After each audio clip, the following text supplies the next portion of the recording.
Cihazınızın tamire mi ihtiyacı var? Ücretsiz teşhis sunuyoruz. Kapınıza kadar alıyor ve teslim ediyoruz, telefon veya seyahat gerekmez. Tamir öncesi size fiyat teklifi gönderiyoruz ve sadece onayladıktan sonra devam ediyoruz. Kolay, şeffaf ve profesyonel. Link açıklamada.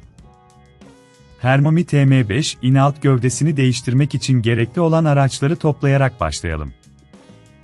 İhtiyacımız olan aletler, bir tornavida seti, bir anahtar seti ve bir temizlik bezi. İlk adım, cihazın fişini çekmek ve güvenli bir ortamda çalışmak. Bu güvenliğiniz için çok önemlidir.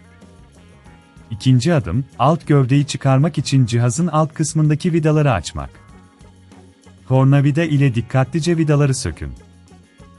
Vidalar genellikle 3 farklı boyutta olur, bu yüzden hepsini ayrı bir yere koyun. O aşamada, eğer bunun çok zor olduğunu düşünüyorsanız, evden alım ve teslimat hizmeti sunduğumuzu unutmayın. Profesyonel teknisyenlerimiz, cihazınızı evinizden alıp tamir işlemlerini yaptıktan sonra tekrar size ulaştırabilirler. Vidaları söktükten sonra, alt gövdeyi yavaşça kaldırın. Bu noktada, cihazın iç kısmını temizlemek için bir temizlik bezi kullanın. İç kısımda biriken toz ve kalıntıları temizlemek, cihazın verimliliği için önemlidir.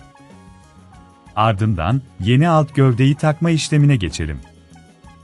Yeni alt gövdeyi dikkatlice yerine yerleştirin. Vidaları tekrar yerleştirirken, her birinin tam oturduğundan emin olun. Vidadan birini sıkarken diğerlerini de kontrol edin, böylece alt gövde düzgün bir şekilde yerine oturacaktır.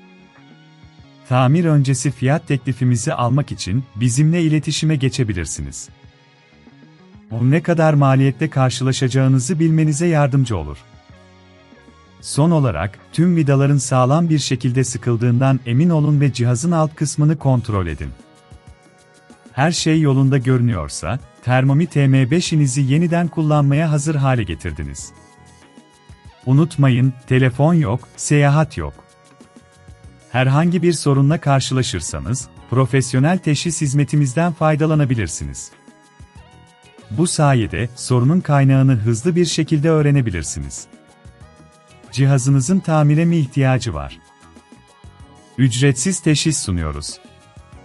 Kapınıza kadar alıyor ve teslim ediyoruz, telefon veya seyahat gerekmez. Tamir öncesi size fiyat teklifi gönderiyoruz ve sadece onayladıktan sonra devam ediyoruz. Kolay, şeffaf ve profesyonel. Link açıklamada.